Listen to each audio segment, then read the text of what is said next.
नमस्कार sir, MH32 टीव्हीमध्ये तुमचं स्वागत आहे. नमस्कार.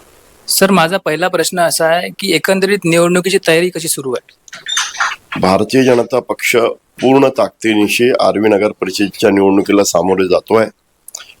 आता उद्याचा शेवटच्या दिवस आहे प्रचाराचा आणि 2 तारखेला निवडणूक आहे. साधारणतः आर्वीकर जनतेने आपलं मन बनवलेलं आहे की पूर्ण 12ही प्रभागातले 25ही उमेदवार आणि नगराध्यक्षच्या पदाचे उमेदवार हे भारतीय जनता पक्षाचे निवडून येणार आणि आर्वी नगरपालिकेवर भारतीय जनता पक्षाची सत्ता प्रस्थापित होणार. ही आता काळ्या दगडावरची पांढरी रेषा आहे. सर, माझा दुसरा प्रश्न असा आहे की तुमचे विरोधक तुमच्यावर वेगवेगळ्या प्रकारचे आरोप करतात, त्याला तुमची काय प्रतिक्रिया असेल? कुठल्या प्रकारचे आरोप करताय? आता बघा, ते तुम्हीच सांगितलं की ते आमचे विरोधक आहे. विरोधक तर काही आम्हाला हार घालणार नाही आणि विरोधासाठी विरोध करणं ही विरोधकांची मानसिकता आहे. त्याच्यामुळे ते नेमका काय विरोध करतायत हे मला माहिती नाही आहे, परंतु आम्ही मात्र विकासाचं राजकारण करतोय आणि आम्हाला आर्वी शहराचा विकास करायचा आहे.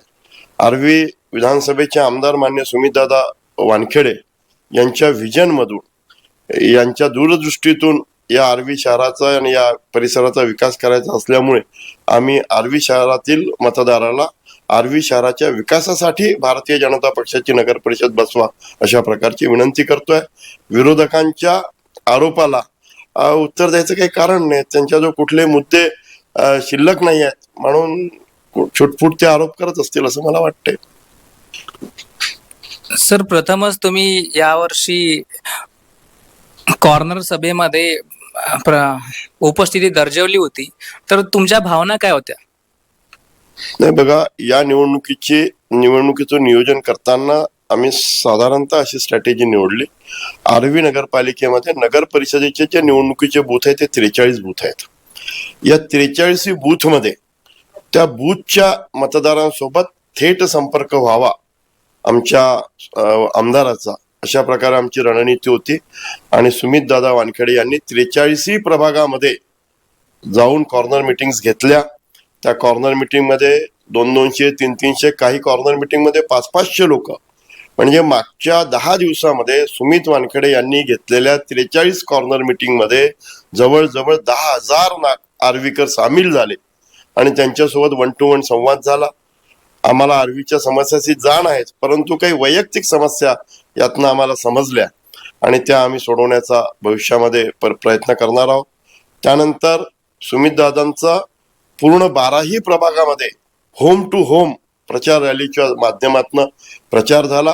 आर्वीकर जनतेच्या प्रत्येक माणसासोबत भारतीय जनता पक्षाचे 25ही उमेदवार, अध्यक्षपदाचे उमेदवार स्वातीताई आणि सुमितदादा यांनी संपर्क केलेला आहे आणि त्यातनंच आम्हाला फील येतोय की आर्वीकर जनतेने मोठ्या प्रचंड बहुमताने आर्वीमध्ये नगरपालिकेत भारतीय जनता पक्षाची सत्ता, आर्वीकर जनता आम्हाला त्या ठिकाणी विकास करण्यासाठी आशीर्वाद देणार आहे. सर, माझा पुढील प्रश्न असा आहे की MH32 टीव्हीच्या माध्यमातून तुम्ही युवा मतदारांना आणि नवीन मतदारांना काय संदेश देऊ इच्छिता? खरं म्हणजे तुमचा हा प्रश्न अतिशय महत्वाचा आहे आणि हेच आमच्या या निवडणुकीचा खऱ्या अर्थाने अजेंडा आहे. कारण मागच्या 10 वर्षामध्ये आर्वी शहर असो की आर्वीचा हा आजूबाजूचा परिसर असो, साधारणतः भौतिक सुविधा, भौतिक विकास भारतीय जनता पक्षाने केलाय. आज आर्वी शहरातल्या 90% रस्त्यांपैकी जास्त रस्ते सिमेंट कॉन्क्रीटचे ऑलरेडी झालेले आहेत. आर्वी शहरामध्ये आम्ही 2,500 घरकुलं ज्यांना पक्की घरं होती अशी प्रधानमंत्री आवास योजनेच्या माध्यमातून दिलेली आहे. आज आर्वी शहर, आर्वी विधानसभा खऱ्या अर्थाने तरुण जे बेरोजगार आहेत त्यांच्या हाताला काम मागते आहे. आणि माझ्या दृष्टीने आज तरुणांच्या दृष्टीने बेरोजगारीचा प्रश्न अतिशय महत्वाचा आहे आणि या दृष्टीने आम्ही अतिशय महत्वाचे 2 निर्णय या आर्वीच्या बाबतीत केलेले आहेत. माननीय सुमित वानखेडे आमदार झाल्यानंतर 1 वर्षाच्या आत आर्वी जवळची सावळापूरची MIDC ही अस्तित्वात येते. परवाच्या दिवशी ही निवडणूक संपल्या त्या MIDCतल्या जमिनीचा भाव ठरणार आहे आणि आम्ही या 31 मार्चच्या आत आर्वीच्या सावळापूर येथील MIDCची जागा ही शासनाच्या ताब्यात राहणार आहे. दुसरी गोष्ट, आणि मग त्या ठिकाणी आपल्याला MSMEच्या माध्यमातून छोटे छोटे उद्योग आणायचे आहेत. दुसरी गोष्ट, आपल्या आर्वी पुलगाव रोडवर ज्या ठिकाणी समृद्धी महामार्ग क्रॉस होतो त्या ठिकाणी जवळजवळ 1500 एकरवर आम्ही एक औद्योगिक नगरी उभारतोय.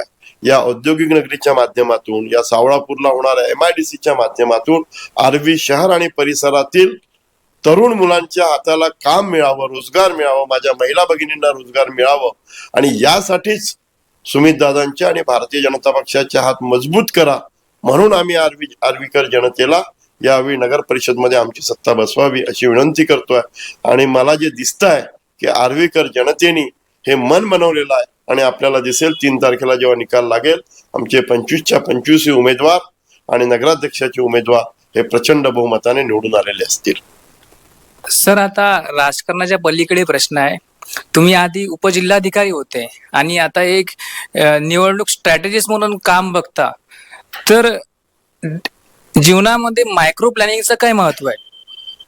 बघा, हे आपलं म्हणणं बरोबर आहे की मी आधी प्रशासकीय अधिकारी होतो. या देशाचे केंद्रीय मंत्री माननीय नितीनजी गडकरी यांच्यासोबत विविध पदांवर मागच्या 30 वर्षापासून काम करतोय. 10 वर्ष त्यांचा खासगी सचिव होतो, मग पुढे त्यांच्या साखर कारखान्याचा मॅनेजिंग डायरेक्टर होतो. आणि आज साधारणतः त्यांचे जे चॅरिटेबल प्रोजेक्ट आहे, सामाजिक प्रकल्प आहेत आणि कृषी क्षेत्रातलं माननीय गडकरी साहेबांचं जे व्हिजन आहे त्या व्हिजनला साजेसं असं त्यांच्यासोबत काम करतोय. आणि हे करत असताना मग कुठलंही काम असो, मग ते प्रशासकीय काम असो किंवा मी 3 साखर कारखान्याचा मॅनेजिंग डायरेक्टर असताना औद्योगिक काम असो किंवा पुढे सेवानिवृत्ती घेतल्यामुळे 2010 मध्ये सेवानिवृत्ती घेतल्यामुळे मी राजकारणात आलो, राजकीय काम असो, या सगळ्या कामामध्ये मायक्रो प्लॅनिंग आणि प्लॅनिंग इन ऍडव्हान्स हे याला कुठल्याही क्षेत्रामध्ये महत्व आहे. आणि त्याचा मला अनुभव प्राप्त असल्यामुळे त्या अनुभवाचा मग मी राजकारणात काम करताना असो, औद्योगिक क्षेत्रात काम करताना असो, त्याचा उपयोग होतो. आणि आपण बघितलं असेल की मान्य सुमितदादांच्या निवडणुकीमध्ये विधानसभेत किंवा त्याच्या आधीच्या 2 लोकसभेच्या निवडणुकीमध्ये किंवा आताच्या या नगरपालिकेच्या निवडणुकीमध्ये माझ्या त्या अनुभवाचा फायदा मी पक्षाला करून द्यायचा प्रयत्न करतोय. धन्यवाद सर. सर, तुमचे विरोधक मानतात की एक विशिष्ट नगर परिषदचा फंड असतो, आम्हाला त्या फंड मध्ये कोणीही हस्तक्षेप करू शकत नाही, त्याच्याबद्दल तुमची काय प्रतिक्रिया आहे? मला असं वाटतं त्यांना या क्षेत्राचा कमी नॉलेज आहे. आपल्याला मी सांगू इच्छितो की 1991 ते 93 या 2 वर्षामध्ये मी मोवाड नगरपालिकेला स्वतः चीफ ऑफिसर होतो आणि त्या नगरपालिकेचा प्रशासक होतो. हे खरं आहे की नगरपालिकेला काही उत्पन्नाची साधनं असतात. ती कोणती? या शहरामध्ये जे काही आज 10,000 12,000 प्रॉपर्टीज आहेत, म्हणजे घरं आहेत, याचा कर, याचा टॅक्स हा नगरपालिकेचा फंड असतो. त्यानंतर जे काही दुकान आहे, बाजार भरतो, त्याच्यातनं मिळणारा फंड आहे तो हा नगरपालिकेचा फंड असतो. आणि एक रोड ग्रँट मिळत असते नगरपालिकेला. म्हणजे या नगरपालिका क्षेत्रामध्ये जे वाहनं खरेदी केली जातात त्याच्यावर जो काही टॅक्स गव्हर्नमेंटकडनं घेतला जातो त्या टॅक्सचा काही वाटा हा नगरपालिकेला मिळतो. पण या एवढ्या फंडाच्या भरोश्यावर नगरपालिका चालू शकत नाही. आपण आठवा याच आर्वी नगरपालिकेचे दिवस 5-7 वर्षापूर्वीचे की नगरपालिकेचा पगार देखील या टॅक्स मधून होऊ शकत नाही.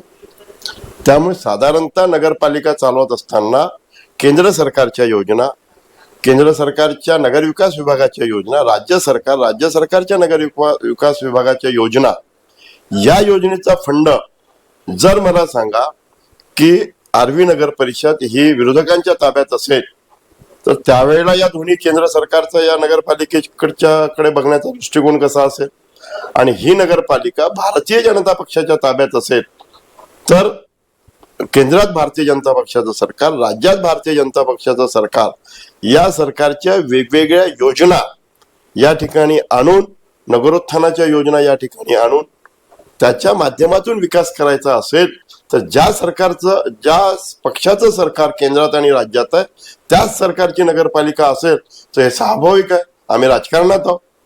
राजकारणामध्ये उद्या इथे विरोधकांची सत्ता बसली तर आम्ही काही संत महात्मे नाही आहोत की त्या पद्धतीने मदत करायला. हा, जी त्यांची मूलभूत जबाबदारी असते, जे काही त्यांचे विशिष्ट फंड आहेत त्याच्यामध्ये कटछाट होणार नाही.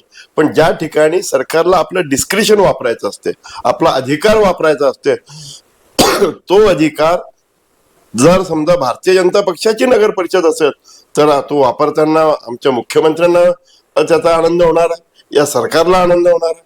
आणि झुकतं माप या आर्वी नगर परिषदेला जर भारतीय जनता पक्षाच्या जर नगरपालिका निवडून आली तरच मिळणार आहे. आणि ही गोष्ट आम्ही सरकारला सांगतोय.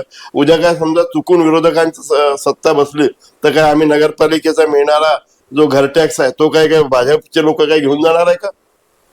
परंतु नियमित उत्पन्नाच्या स्रोतामुळे मिळणाऱ्या फंडातनं आर्वी शहराचा विकास होऊ शकत नाही.